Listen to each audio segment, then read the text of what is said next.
केनोपायेन लघुना केनोपायेन लघुना विष्णोर्नामसहस्रकम् विष्णोर्नामसहस्रकम् पठ्यते पण्डितैर्नित्यम् पठ्यते पण्डितैर्नित्यम् श्रोतुमिच्छाम्यहम् प्रभो श्रोतुमिच्छाम्यहम् प्रभो केनोपायेन लघुना विष्णोर्नामसहस्रकम् केनोपायेन लघुना विष्णोर्नामसहस्रकम् पठ्यते पण्डितैर्नित्यम् श्रोतुमिच्छाम्यहम् प्रभो पठ्यते पण्डितैर्नित्यम् श्रोतुमिच्छाम्यहम् प्रभो केनोपायेन लघुना विष्णोर्नामसहस्रकम् पठ्यते पण्डितैर्नित्यम् श्रोतुमिच्छाम्यहम् प्रभो ईश्वर उवाच ईश्वर उवाच श्रीराम राम श्रीराम राम रामेति रामेति रमे रामे रमे रामे मनोरमे मनोरमे सहस्रनाम सहस्रनाम तत्तुल्यम् तत्तुल्यम् रामनाम रामनाम वरानने वरानने श्रीराम राम रामेति श्रीराम राम रामेति रमे रामे मनोरमे रमे रामे मनोरमे सहस्रनाम तत्तुल्यम् सहस्रनाम तत्तुल्यम् रामनाम वरानने रामनाम वरानने श्रीराम राम रामेति रमे रामे मनोरमे श्रीराम राम रामेति रमे रामे मनोरमे सहस्रनाम तत्तुल्यम् रामनाम वरानने सहस्रनाम तत्तुल्यम् रामनाम वरानने श्रीराम राम रामेति रमे रामे मनोरमे सहस्रनाम तत्तुल्यम् रामनाम वरानने श्रीराम नाम वरानन ॐ नम इति श्रीराम नाम वरानन ॐ नम इति ब्रह्म उवाच ब्रह्म उवाच नमोऽस्तु नमोऽस्तु अनन्ताय अनन्ताय सहस्रमूर्तये सहस्रमूर्तये सहस्रपादाक्षि सहस्रपादाक्षि शिरोरुबाहवे शिरोरुबाहवे सहस्रनाम्ने सहस्रनाम्ने पुरुषाय शाश्वते पुरुषाय शाश्वते सहस्रकोटि सहस्रकोटि युगधारिणे नमः युगधारिणे नमः नमोऽस्त्वनन्ताय सहस्रमूर्तये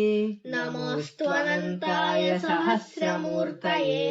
सहस्रपादाक्षि शिरोरुबाहवे सहस्रपादाक्षि शिरोरुबाहवे सहस्रनाम्ने पुरुषाय शाश्वते सहस्रनाम्ने पुरुषाय शाश्वते सहस्रकोटियुगधारिणे नमः सहस्रकोटियुगधारिणे नमः नमोऽस्त्वनन्ताय सहस्रमूर्तये सहस्रपादाक्षि शिरोरुबाहवे नमोऽस्त्वनन्ताय सहस्रमूर्तये सहस्रपादाक्षि शिरोरुबाहवे सहस्रनाम्ने पुरुषाय शाश्वते सहस्रकोटियुगधारिणे नमः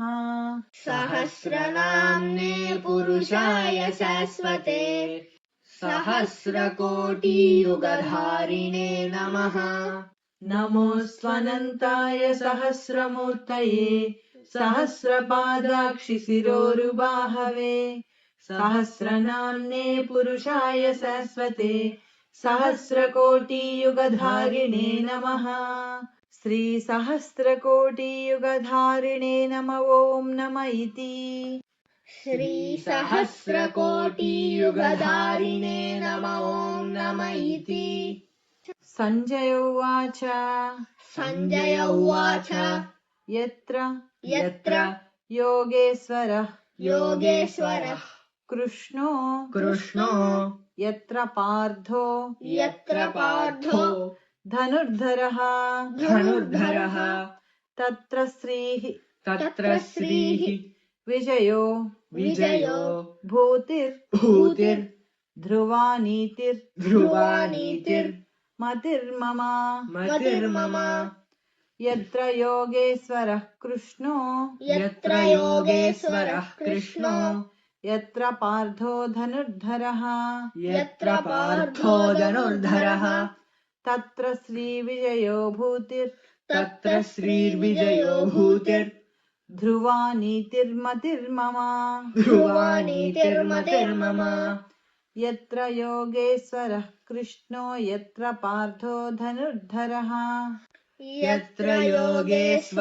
कृष्णो यत्र पार्थो धनुर्धरः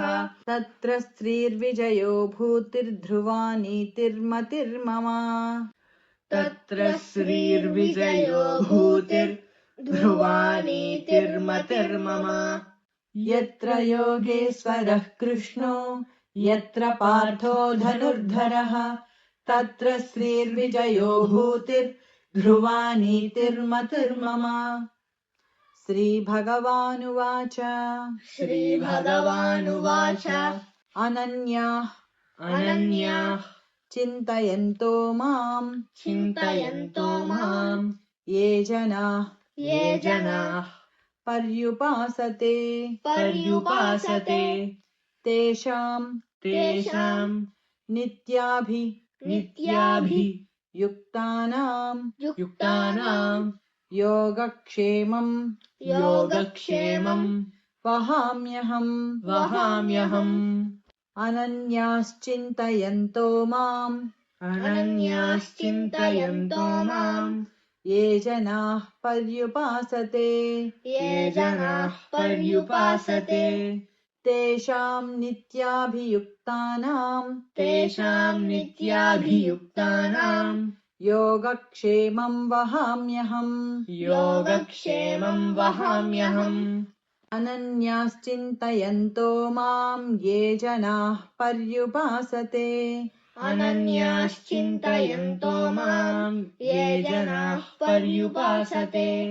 तेषाम् नित्याभियुक्तानाम् योगक्षेमम् वहाम्यहम्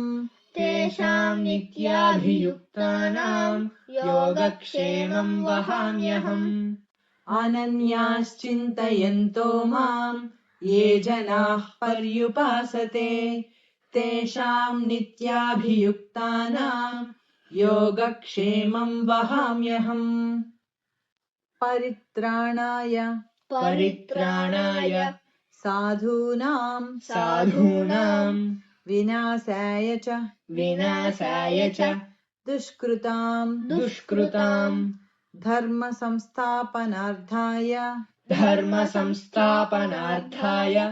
संभवामि युगे युगे परित्राणाय साधूनाम् विनाशाय च दुष्कृताम् धर्म संस्थापनार्थाय संभवामि युगे युगे परित्राणाय साधूनाम् विनाशाय च दुष्कृताम्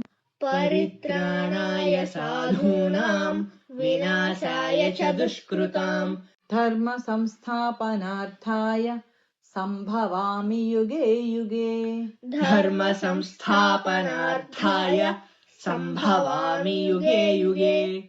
परित्राणाय साधूनाम् विनाशाय च दुष्कृताम् धर्म संस्थापनार्थाय संभवामि युगे आर्ताः विषण्णाः शिथिलाश्च भीताः भीताः घोरेषु च व्याधिषु घोरेषु च व्याधिषु वर्तमानाः वर्तमानाः संकीर्त्य नारायण शब्दमात्रम् विमुक्तदुःखाः सुखिनो भवन्ति आर्ता विषण्णाः शिथिलाश्च भीताः आर्ताः विषण्णाः शिथिलाश्च भीताः घोरेषु च व्याधिषु वर्तमानाः घोरेषु च व्याधिषु वर्तमानाः संकीर्त्य नारायण शब्दमात्रम्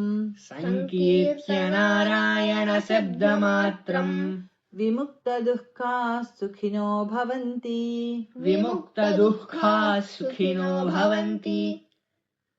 आर्ता विषण्णाः शिथिलाश्च भीताः घोरेषु च व्याधिषु वर्तमानाः आर्ताः विषण्णाः शिथिलाश्च भीताः घोरेषु च व्याधिषु वर्तमानाः संकीर्त्य नारायण शब्दमात्रम् विमुक्तदुःखाः सुखिनो भवन्ति संकीर्त्य नारायण शब्दमात्रम् विमुक्तदुःखाः सुखिनो भवन्ति आर्ता विषण्णाः शिथिलाश्च भीताः घोरेषु च व्याधिषु वर्तमानाः संकीर्त्य नारायण शब्दमात्रम् विमुक्तदुःखाः सुखिनो भवन्ति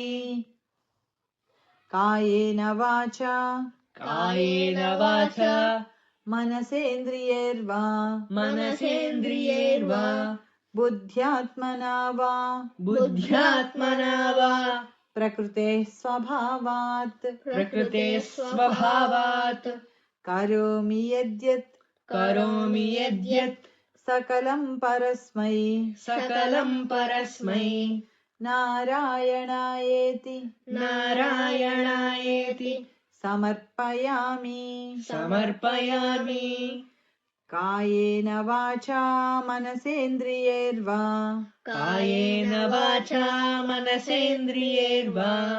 बुद्ध्यात्मना वा प्रकृतेः स्वभावात्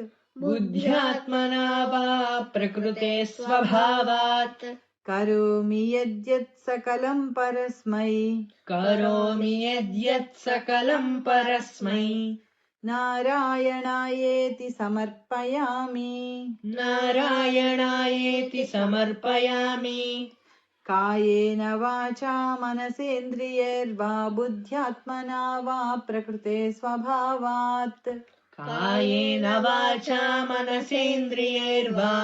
बुद्ध्यात्मना वा प्रकृतेः स्वभावात्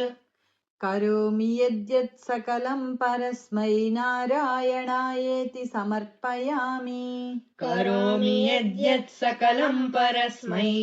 नारायणायेति समर्पयामि कायेन वाचा मनसेन्द्रियैर्वा बुद्ध्यात्मना वा प्रकृतेः स्वभावात् करोमि यद्यत् सकलं परस्मै नारायणायेति समर्पयामि यदक्षर पदभ्रष्टं मात्राहीनं तु यद्भवेत् तत्सर्वं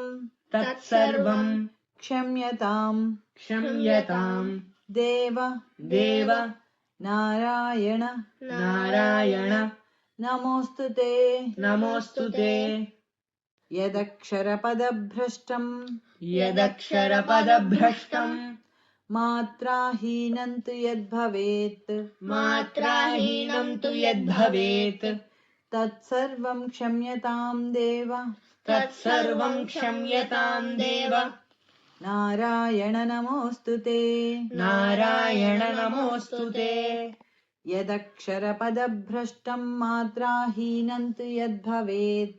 यदक्षरपदभ्रष्टं मात्राहीनं तु यद्भवेत् तत्सर्वं क्षम्यतां देव नारायण नमोऽस्तुते तत्सर्वं क्षम्यतां देव नारायण नमोऽस्तुते यदक्षरपदभ्रष्टं मात्राहीनं तु यद्भवेत् तत्सर्वं क्षम्यतां देव नारायण नमोऽस्तुते विसर्गबिन्दु विसर्गबिन्दु मात्राणि मात्राणि पदपाद पदपाद अक्षराणि च अक्षराणि च न्यूनानि न्यूनानि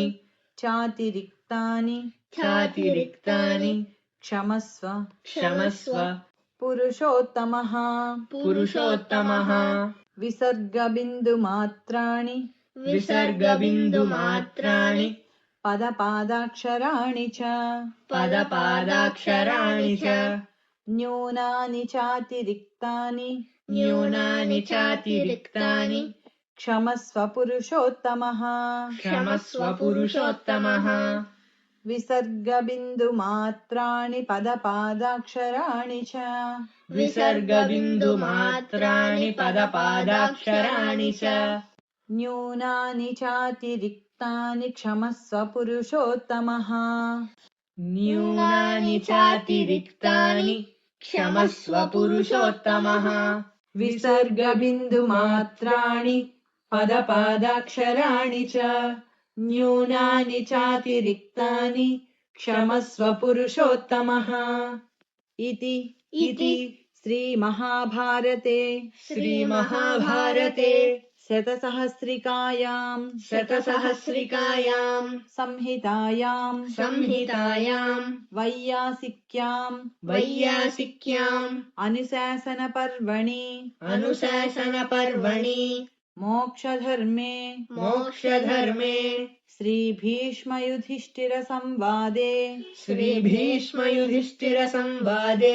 श्रीविष्णोर्दिव्यसहस्रनाम स्तोत्रं नाम एकोन पञ्चशताधिक शततमोऽध्यायः ॐ तत्सत् श्रीकृष्णार्पणमस्तु स्वस्ति प्रजाभ्य परिपालयन्तां न्यायेन मार्गेण महीं महिषाः गोब्राह्मणेभ्यः शुभमस्तु नित्यं लोकाः समस्ताः सुखिनो भवन्तु सर्वे जनाः सुखिनो भवन्तु समस्तसन्मङ्गलानि सन्तु ॐ शान्तिः शान्तिः शान्तिः वासुदेव।